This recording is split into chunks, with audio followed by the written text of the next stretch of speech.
কোন ইউনিভার্সিটিতে কলেজে 15 দিন ছুটি, 20 দিন ছুটি, কলকারখানায় হাজার হাজার শ্রমিক 10 দিন 12 দিন ছুটি। এই ছুটি পাইলে এই মানুষগুলি কি করে? ছাত্রগুলি, কর্মচারীগুলি কি করে? পিকনিকে যায়, ঠিক না? শিক্ষা সফরে যায়, বনভোজনে যায়, যায় না? যায় না? এটা একটা স্বভাব আল্লাহ দিয়েছেন। বনভোজনে যাবে, নদীর কূলে যাবে, ঝর্ণার কূলে যাবে, মাধব কুণ্ডে যাবে, কক্সবাজারে যাবে, সুন্দরবনে যাবে, ঠিক না? আসলে মানুষ দুনিয়ার ঝামেলা থেকে একটু ছাড় পাইলেই এমন একটা পরিবেশ চায় যেখানে ঝর্ণা আছে, নদীর কলকল ধ্বনি আছে, যেখানে গাছগাছালি পাক পাখালি আছে, সবুজের সমারোহ আছে, ঠিক না? তো এটাই তো আল্লাহ তাআলা কোরআনে বারবার বলতেছেন যে কলকারখানা যদি ছুটি পাইলে একটু পিকনিকে যেতে মন চায়, বনভোজনে মন চায়, একটুখানি সাগরের কূলে নদীর পাড়ে যেতে মন চায়, যদি কলকারখানা ছুটি পাইলে এটা মনে চায়, স্কুল কলেজ ইউনিভার্সিটি ছুটি পাইলে এটা মন চায়, দুনিয়ার জীবন থেকে যেদিন ছুটি পাইবা সেদিন কি বনভোজনের কথা মনে চাইবে না? একটু পিকনিকের কথা মনে আসবে না? তাইলে চলো সবাই, তোমাদের জন্য চিরকালের পিকনিকের আয়োজন করে রাখছি, চিরকালের বনভোজনের ব্যবস্থা করে রেখেছি।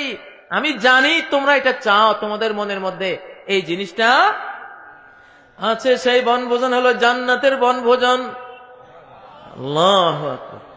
ইসলাম যে জান্নাতের কথা বলেছে, মানুষের নেচার, মানুষের স্বভাব, মানুষ একটু ফাঁক ফুকুর পেলে, ছুটি পেলে যে কি করতে চায় মানুষ, আল্লাহ তাআলা ঠিক সেটার সাথে মিল রেখেই দুনিয়ার জীবনের ছুটি শেষে, চিরবিদায় শেষে তোমার ওই ধরনের একটা জীবনে তোমার চাওয়া পাওয়া হওয়া উচিত হতে পারে, সেটাই আল্লাহ বলে দিয়েছেন। ইন্নাল্লাযীনা আমানু ওয়া আমিলুস সালিহাতি কানাত লাহুম জান্নাতুল ফিরদাউস নুজুলা। দুনিয়া থেকে আল্লাহকে চিনে যাও, আল্লাহকে তার পরিচয় লাভ করে যাও। আমি আজকে নিয়ত করেছিলাম আল্লাহর পরিচয়ের উপরে ওয়াজ করব, কিন্তু এখানে এসে শুনলাম আমার বিষয় অন্য একটা, এজন্য কথা ঘুরিয়ে আরেক দিকে যেতে হয়েছে। যাই হোক, আগে তো আল্লাহর পরিচয়। কার পরিচয়?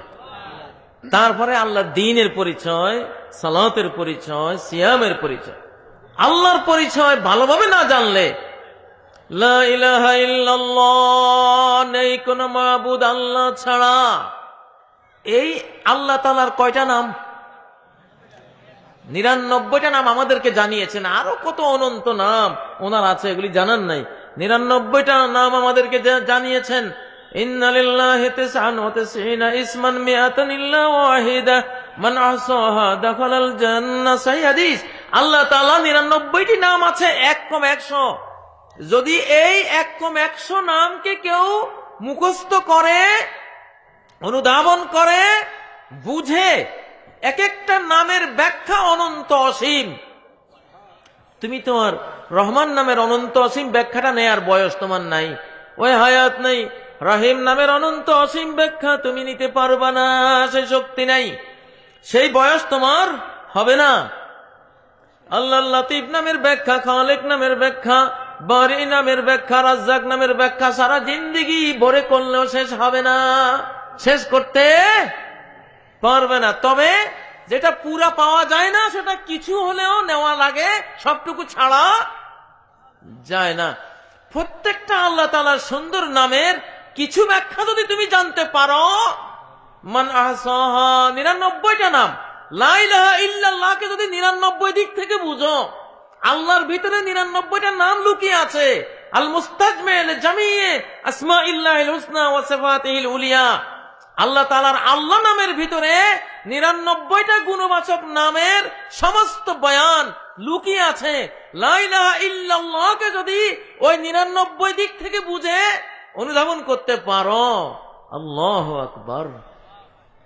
মান আহসাহা, 99টি নামকে আংশিক হলেও যে ব্যক্তি বুঝে নেবে, দাখালাল জান্নাহ, গ্যারান্টি দেওয়া হলো এই লোকটা জান্নাতে চলে যাবে।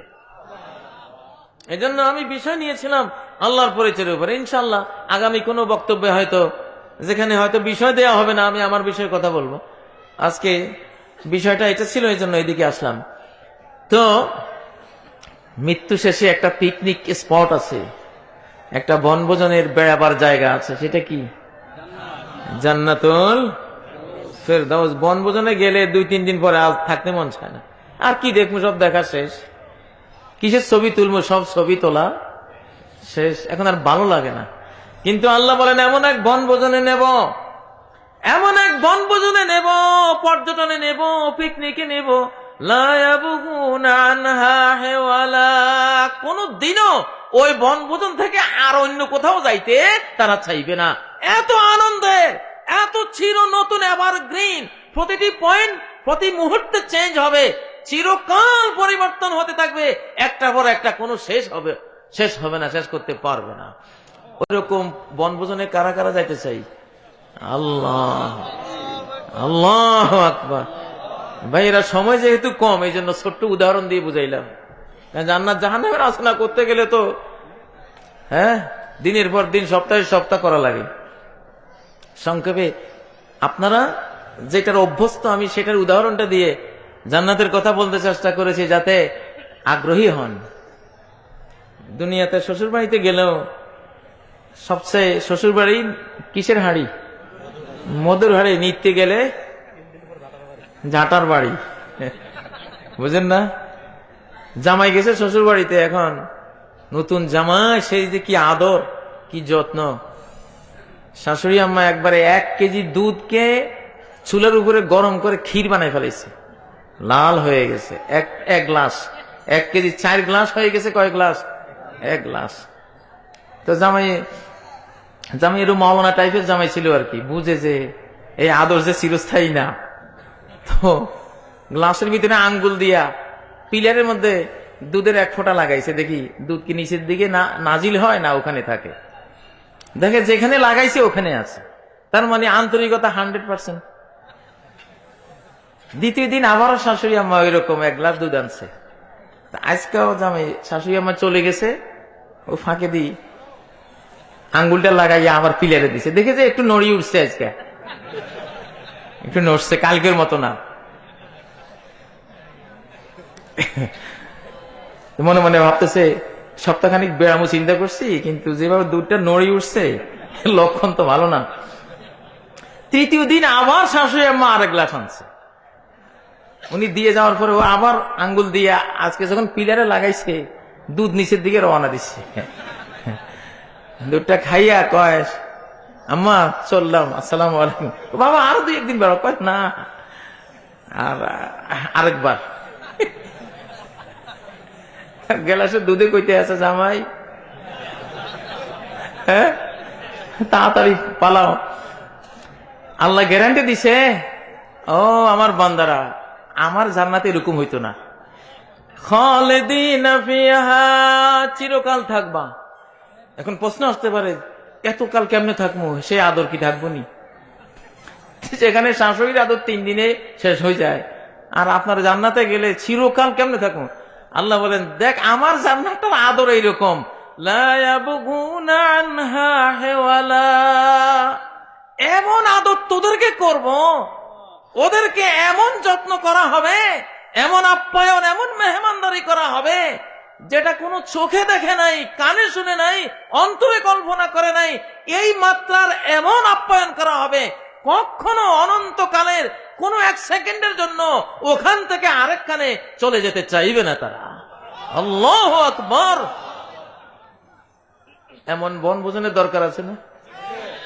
অতএব টিকিট খান কাটি লইতে হইব ভালো করে, তাওহীদের টিকিট। কিসের টিকিট?